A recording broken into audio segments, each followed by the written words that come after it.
Hello दोस्तों, नमस्कार। कैसे हो सभी? उम्मीद करते हैं बहुत ही अच्छे होंगे, स्वस्थ होंगे और आपकी तैयारी भी अच्छे से चल रही होगी। दोस्तों, आप सभी का स्वागत है आज के हमारे इस बाल विकास के प्रैक्टिस सेट में। इस प्रैक्टिस सेट में आपको मिलेंगे प्रीवियस ईयर क्वेश्चंस, कुछ एक्सपेक्टेड क्वेश्चंस जो आपके सीटेट एग्जाम के लिए बहुत ही हेल्पफुल साबित होने वाले हैं। तो चलिए देर न करते हुए आज की क्लास को शुरू करते हैं। आपका क्वेश्चन नंबर फर्स्ट, अपने विद्यार्थियों को समझने के लिए एक शिक्षक में अच्छी जानकारी होनी चाहिए। ऑप्शन ए बाल मनोविज्ञान की, बी बच्चों को समझने की प्रवृत्ति की, सी विषय वस्तु के प्रति विद्यार्थियों के मत की, या डी उपरोक्त सभी की। भाई देखिए, अपने जो कोई शिक्षक है उसको जो अपने विद्यार्थी हैं उनको समझने के लिए किसकी जानकारी होनी चाहिए? तो उसको जानकारी होनी चाहिए इन सभी की। भाई बाल मनोविज्ञान की भी होनी चाहिए, बच्चे को समझने की प्रवृत्ति की भी जानकारी होनी, बच्चे को कैसे समझना है, विषय वस्तु के प्रति विद्यार्थी के मत की, भाई विषय वस्तु के प्रति विद्यार्थी का मत कैसा है, वो सभी की जानकारी होनी चाहिए एक शिक्षक को। तो ऑप्शन नंबर डी हमारा यहाँ पर सही जवाब है।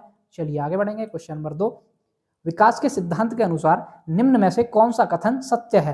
ऑप्शन ए विकास की सभी प्रक्रियाओं के बीच संबंध नहीं होता है, बी यह लगातार चलने वाली प्रक्रिया नहीं है, सी विकास हमेशा रेखीय होता है, या डी यह सभी के लिए समान गति से नहीं होता है।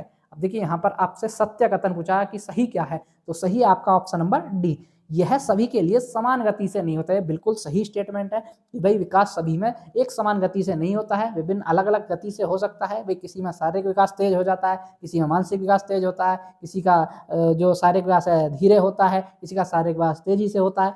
तो एक जो विकास की गति है वो सभी में एक समान नहीं होती है। तो ये स्टेटमेंट बिल्कुल सही है। तो ऑप्शन नंबर डी हमारा सही है यहाँ पर।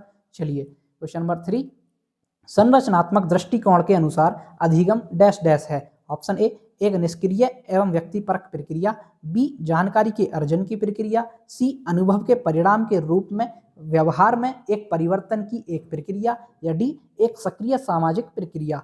तो संरचनात्मक दृष्टिकोण के अनुसार जो अधिगम है वो है आपका एक सक्रिय और सामाजिक प्रक्रिया। भाई अधिगम कैसा है? संरचनात्मक दृष्टिकोण के अनुसार अधिगम आपका सक्रिय और सामाजिक प्रक्रिया है। तो ऑप्शन नंबर डी हमारा यहाँ पर सही जवाब है। चलिए आगे बढ़ेंगे। क्वेश्चन नंबर 4, कोहल वर्ग के नैतिक विकास के सिद्धांत में सामाजिक व्यवस्था बनाए रखने की चरण की विशेषता है। ऑप्शन ए पारस्परिक की समझ, बी अधिकार का डर और सजा से बचना, सी दूसरों का स्नेह और अनुमोदन प्राप्त करना, डी कानून को बनाए रखना समाज के प्रत्येक सदस्य का व्यक्तिगत कर्तव्य है। तो देखिए भाई कोहल वर्ग का नैतिक विकास का सिद्धांत जो है उसमें सामाजिक व्यवस्था बनाए रखने के लिए चरण की विशेषता कौन सी होगी? वो होगी आपका ऑप्शन नंबर डी, कानून बनाए रखने समाज के प्रत्येक सदस्य का व्यक्तिगत कर्तव्य है। तो ऑप्शन नंबर डी हमारा यहाँ पर सही जवाब हो जाएगा। ठीक है दोस्तों, चलिए आगे बढ़ेंगे। क्वेश्चन नंबर 5, शिक्षा को बाल केंद्रित शिक्षा माना जाता है जब? ऑप्शन ए बालक के व्यक्तित्व का संपूर्ण विकास होता है, बी बालक की मांग, रुचि एवं अभिवृत्ति की प्राथमिकता होती है, सी शिक्षक के स्वयं के महत्व को ध्यान में रखा जाता है, या डी पाठ्यक्रम को महत्व दिया जाता है। तो देखिए भाई कोई भी शिक्षा बाल केंद्रित कक्षा या शिक्षा कब मानी जाएगी? वो तब मानी जाएगी जब बालक की मांग, रुचि और बालक की अभिवृत्ति उनको प्राथमिकता मिले कि बालक की रुचि क्या है, अभिवृत्ति क्या है, मांग क्या है, उनको प्राथमिकता मिलेगी, वही आपकी बाल केंद्रित शिक्षा मानी जाएगी। ऑप्शन नंबर बी हमारा यहाँ पर सही जवाब है। चलिए आगे बढ़ेंगे। क्वेश्चन नंबर 6, राष्ट्रीय पाठ्यचर्या फ्रेमवर्क 2005 ने, यानी आपका एनसीएफ की बात हो रही है यहाँ पर, एनसीएफ 2005 ने अपनी समझ डैश डैश से प्राप्त की है। ऑप्शन ए मानवतावाद, बी व्यवहारवाद, सी रचनावाद, या डी संज्ञानात्मक सिद्धांत। तो देखिए जो एनसीएफ 2005 है इसने अपनी समझ किससे प्राप्त की है? रचनावाद से, कंस्ट्रक्टिविज्म से, है ना। तो रचनावाद से प्राप्त की है। तो यहाँ पर आपका कौन सा जवाब सही हो जाएगा? ऑप्शन नंबर सी रचनावाद। ठीक है दोस्तों, चलिए आगे बढ़ेंगे। क्वेश्चन नंबर 7, डैश डैश के अनुसार हम प्रत्येक जीवन की अवस्था में एक विशेष मनोसामाजिक दुविधा का सामना करते हैं। Option A James Coleman, B Lawrence Kohlberg, C Erik Erikson, या डी सिगमंड फ्रायड। भाई देखिए यहाँ पर क्या है पूछा है, किसके अनुसार हम प्रत्येक जीवन की अवस्था में एक विशेष मनोसामाजिक दुविधा का सामना करते हैं। अब मनोसामाजिक आ गया, भाई मनोसामाजिक विकास या मनोसामाजिक का सिद्धांत किसने दिया? एरिक एरिक्सन ने दिया। तो यहाँ पर जवाब क्या हो जाएगा आपका? Option number C Erik Ericsson.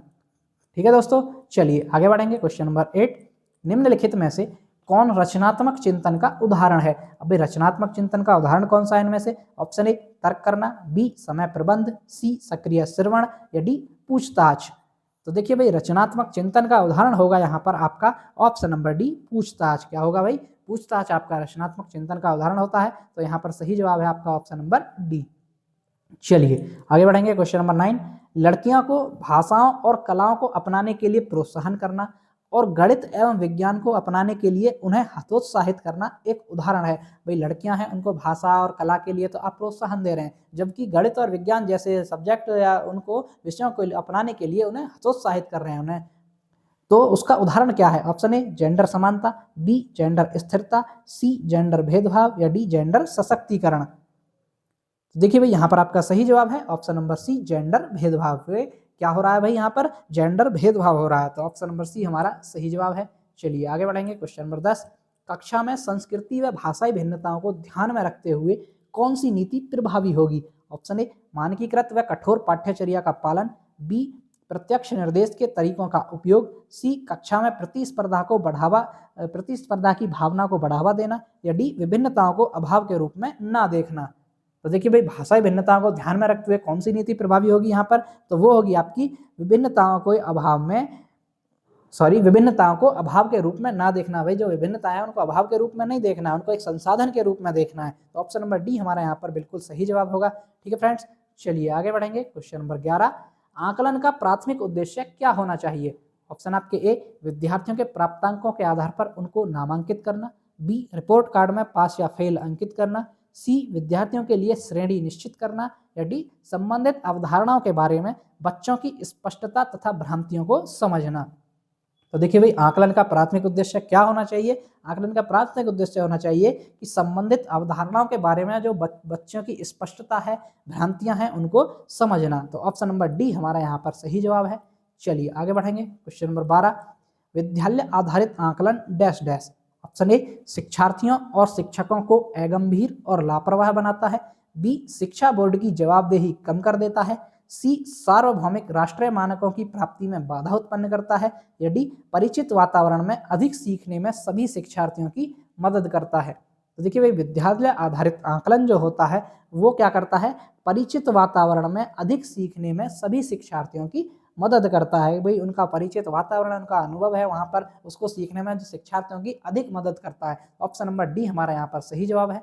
चलिए आगे बढ़ेंगे। क्वेश्चन नंबर 13, निबंधात्मक प्रश्नों के लिए निम्न में से कौन सा विकल्प सबसे अच्छा है? ऑप्शन ए न्यूटन के गति के नियमों की चर्चा करें, बी न्यूटन के गति के तीनों नियमों की व्याख्या करें, सी न्यूटन के गति का नियम क्या है या न्यूटन के गति के नियम पर एक लेख लिखें। अब यहाँ पर निबंधात्मक प्रश्न पूछा है आपसे, तो उसके लिए कौन सा होगा? वो होगा आपका ऑप्शन नंबर डी कि न्यूटन के गति के नियम पर एक लेख लिखना है, तो ये आपका निबंधात्मक प्रश्न होगा। ठीक है दोस्तों, तो ऑप्शन नंबर डी हमारा यहाँ पर सही जवाब है। चलिए आगे बढ़ेंगे। क्वेश्चन नंबर 14, निम्न में से कौन सा सिद्धांत शिक्षा में समावेशन के लिए बाधक है? ऑप्शन आपके ए विषय वस्तु को विविध प्रकार से प्रस्तुत करना, बी विद्यार्थियों को विविध प्रकार से नामीकृत करना, सी मतों को विविध प्रकार से अभिव्यक्त करना या डी अधिगम प्रक्रिया में विविध प्रकार से सम्मिलित करना। तो कौन सा सिद्धांत शिक्षा में समावेशन के लिए बाधक होगा भाई? तो वो होगा आपका ऑप्शन नंबर बी विद्यार्थियों को विविध प्रकार से नामीकृत करना है। बच्चों को नामीकृत नहीं करना है, ठीक है, तो ये आपका बाधक होता है समावेशन में। ऑप्शन नंबर बी हमारा यहाँ पर सही जवाब है। चलिए नेक्स्ट क्वेश्चन नंबर 15, शैक्षिक समस्याओं से ग्रस्त बालकों को किस समस्या का सामना करना पड़ता है? भाई शैक्षिक समस्याओं से जो ग्रस्त बच्चे होते हैं उनको किन समस्याओं का सामना करना पड़ता है? ऑप्शन आपके ए कान व उससे जुड़ी नसों का सही प्रकार से काम नहीं करना, बी भाषा के बोलने में असामान्यता का होना, सी मानसिक सक्रियता का कम होना या डी व्यवहारिक एवं सामाजिक बुद्धि में कमी का होना। तो देखिए साथियों यहाँ पर आपका सही जवाब होगा ऑप्शन नंबर बी भाषा के बोलने में असामान्यता का होना। भाई जो भाषा के बोलने में असामान्यता का होना, वो बच्चे इससे इन समस्याओं का भी सामना करते हैं जो शैक्षिक समस्याओं से ग्रस्त होते हैं। ऑप्शन नंबर बी हमारा सही जवाब है। चलिए आगे क्वेश्चन नंबर 16, वाक बाधित बच्चों का विकास किया जा सकता है उनको? भाई जो वाक बाधित बच्चे होते हैं उनका विकास कैसे किया जा सकता है? ऑप्शन ए कक्षा में अपने विचार को प्रदर्शित करने के लिए प्रोत्साहन करना, बी सही ध्वनि के उच्चारण के लिए सहायता करके, सी उनके द्वारा कथित गलतियों को सुनने में सहायता करके या डी मूल्यांकन के लिए विशेषज्ञ के पास भेजकर। तो भाई जो वाक बाधित बच्चे होते हैं, मूक बधिर बच्चे होते हैं, उनका विकास कर सकते हो आप। वो कैसे कर सकते हो? वो कर सकते हो आप सही ध्वनि के उच्चारण के लिए सहायता करके। भाई जो सही ध्वनि है उसके उच्चारण में उनकी सहायता करके आप उनका विकास अच्छे से कर सकते हो, उनके विकास में सहायता कर सकते हो। तो ऑप्शन नंबर बी हमारा यहाँ पर सही जवाब है। चलिए आगे बढ़ेंगे। क्वेश्चन नंबर 17, प्रतिभाशाली विद्यार्थी अपनी क्षमताओं को तब विकसित कर पाएंगे जब, ऑप्शन ए, बार बार उनकी परीक्षा होगी, बी, वे अन्य विद्यार्थियों के साथ अधिगम प्रक्रिया से जुड़ते हैं, सी, उन्हें अन्य विद्यार्थियों से अलग किया जाएगा, या डी, वे निजी कोचिंग कक्षाओं में पढ़ेंगे। तो देखिए साथियों, यहाँ पर आपका सही जवाब है ऑप्शन नंबर बी, वे अन्य विद्यार्थियों के साथ अधिगम प्रक्रिया में जुड़ते हैं। जब बच्चे अन्य विद्यार्थियों के साथ अधिगम प्रक्रिया में जुड़ते हैं तो वहाँ आपका उनकी क्षमताओं को विकसित करने में और अच्छे से विकसित होंगी उनकी क्षमताएं। ठीक है, तो ऑप्शन नंबर बी हमारा सही जवाब है। चलिए आगे बढ़ेंगे। क्वेश्चन नंबर 18, निम्न में से कौन सा थॉर्नडाइक के अधिगम के प्राथमिक नियमों में शामिल नहीं है? ऑप्शन ए, सहचार्यात्मक स्थानांतरण का नियम, बी, अभ्यास का नियम, सी, प्रभाव का नियम, या डी, तत्परता का नियम।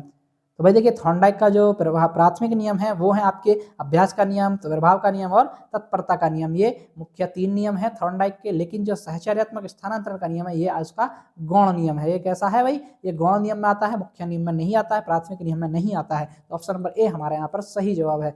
चलिए क्वेश्चन नंबर 19, एक शिक्षक विद्यालय के प्रदर्शन में एक बच्चे की लगातार असफलता का पता निम्न रूप में लगा सकता है। ऑप्शन ए, उच्च प्रबंध के लिए चिंता को बढ़ने की आवश्यकता है, बी, अनुशासनात्मक समस्या, सी, अधिगम अशक्तता या विशेष शिक्षा की आवश्यकता है, या डी, विद्यालय बदलने की आवश्यकता है।